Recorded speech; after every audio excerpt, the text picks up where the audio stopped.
primeira passeata das mulheres pública foi em 1910, né? Uma passeata que foi liderada pela Leolinda Daltro, e onde 67 mulheres saem aí pela rua do Rio de Janeiro, todas aquelas mulheres, né? De famílias tradicionais, da nobreza, de chapéus, todas lindas, brigando pelo direito do voto. Elas chegaram, inclusive, a sobrevoar as capitais brasileiras com um aviãozinho, onde elas soltavam panfletos, os folhetos falando do direito de voto para as mulheres. O movimento feminista no Brasil não tinha propriamente este nome, mas o movimento de mulheres começa nos anos 20, com a Berta Lutz. Ao longo de todos os anos 20, a luta pela conquista do voto foi definitiva, no sentido de aglutinar as mulheres em torno de um tema que até hoje é importantíssimo, a participação da mulher numa democracia. Nós vamos conquistar o voto feminino em 1932. As mulheres, as feministas da época, muito mais conhecidas como as sufragistas, vão desencadear, então, aí uma luta pela participação política.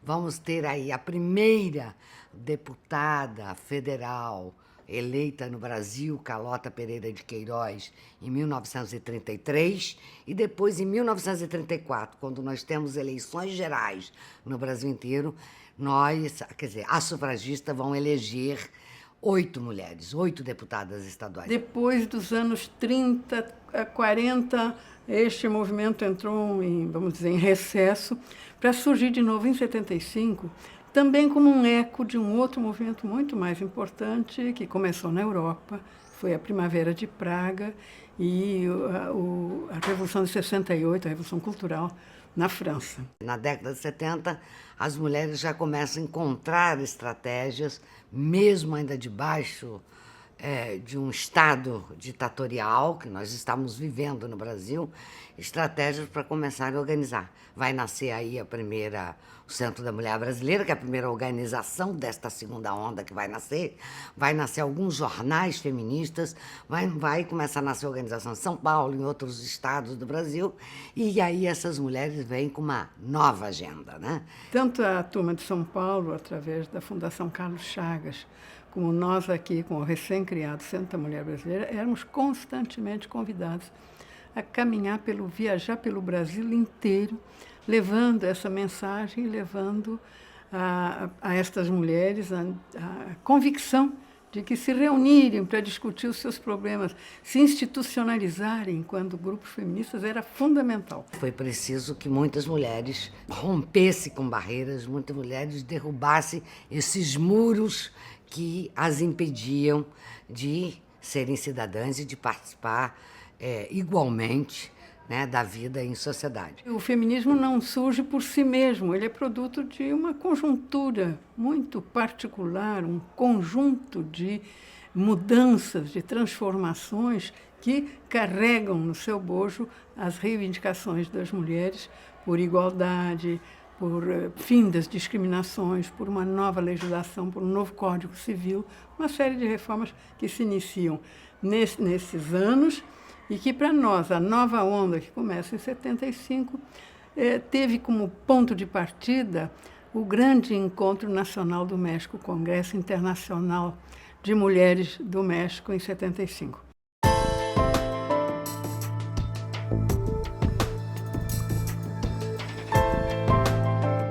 Foram as mulheres as primeiras que começaram a trabalhar junto à Declaração Universal dos Direitos Indígenas na ONU, em Genebra, e nós tivemos muitas mulheres que se destacaram na Convenção da Biodiversidade, nas declarações que a gente tem trabalhado no plano internacional, na Constituinte também de 88, nós mulheres tivemos um peso muito grande. E, na atualidade, as próprias professoras, que hoje já são indígenas, elas conquistaram um espaço muito grande nessa educação diferenciada para escolas, com a língua própria de cada cada povo. Então isso é muito importante para que cada povo indígena tome o destino nas suas mãos, para manter essa biodiversidade, essa cosmovisão que nós temos e nossos conhecimentos tradicionais, para que nós possamos manter essa identidade tão linda que é a identidade indígena, um patrimônio do Brasil. Era uma luta muito, digamos, solitária, a luta das lésbicas.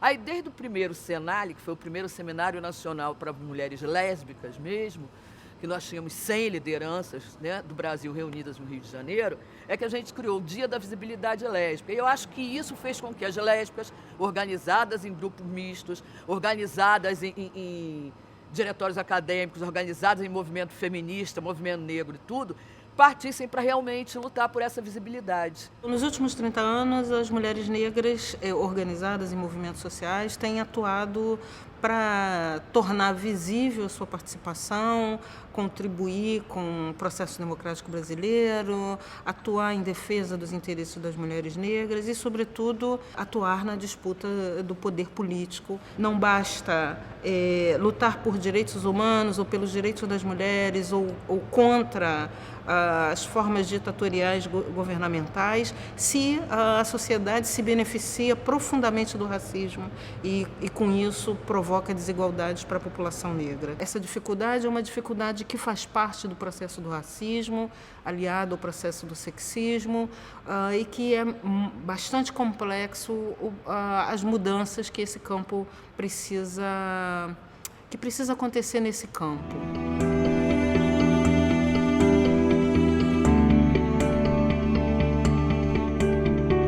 Após a conquista do voto, as mulheres se deram conta que tinham os direitos políticos, formalmente, legalmente, mas não tinham os direitos civis. A partir da final da década de 40, década de 50, é a luta das mulheres pela conquista de direitos no campo do trabalho, licença maternidade e o que se consolida, né, na CLT.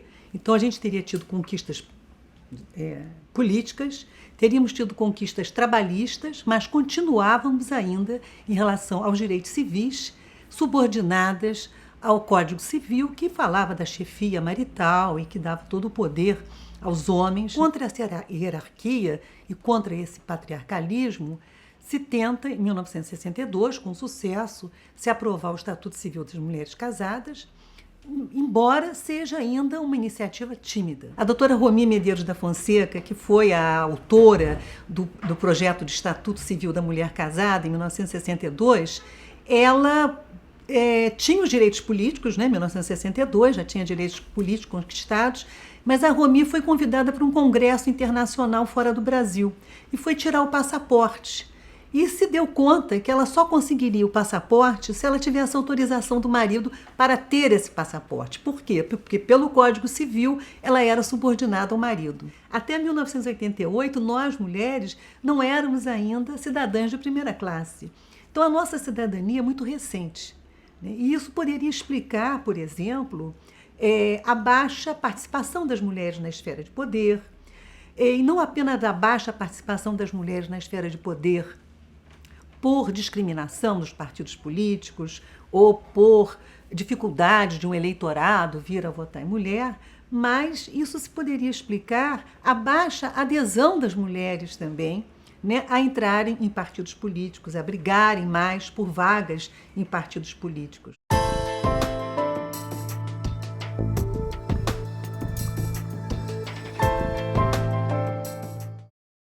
A política de cotas para o parlamento, né, para a Câmara Federal, legislativos, é uma experiência que se inicia na década de 80 em vários países. O Brasil adotou as cotas a partir de 96, primeiro para vereadores, depois para deputados federais e estaduais.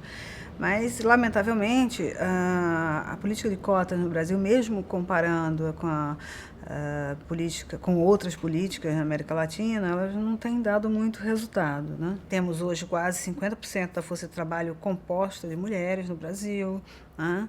Mas ainda existe uma dificuldade muito grande, até mesmo porque ainda é muito forte essa ideia de que o lugar da mulher natural é em casa, na família. Então, tudo bem, ela pode participar de cargos decisórios, né? Desde que isso não tenha nenhum impacto sobre a sua tarefa primordial, né? A nossa esperança é que agora, com mulheres candidatas à presidência, disputando, isso coloque a questão da mulher, dê mais visibilidade e também estimule outras mulheres.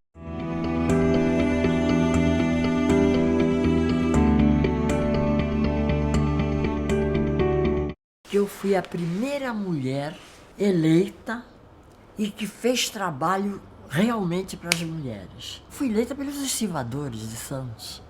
Isso nem tem dúvida nenhuma. Porque como eu ajudei a eleger o primeiro representante dos estivadores, quando veio a campanha eleitoral, eles me levavam por todos os navios que estavam no porto. Eu cheguei lá e disse, olha, vai chegar um navio da Espanha. E não pode ser descarregado nem um grão de café aqui no porto. O navio foi entrando no porto e a estiva inteirinha parada. Eu tinha uma liderança muito grande, muito grande. Hoje Zuleika vem falar às mulheres. Eu ia para lá, ficava um papel e falava. O que eu falava, eu até hoje não sei, porque a minha cabeça não sabia planejar nada. Eu não sabia. Eu era uma intuitiva.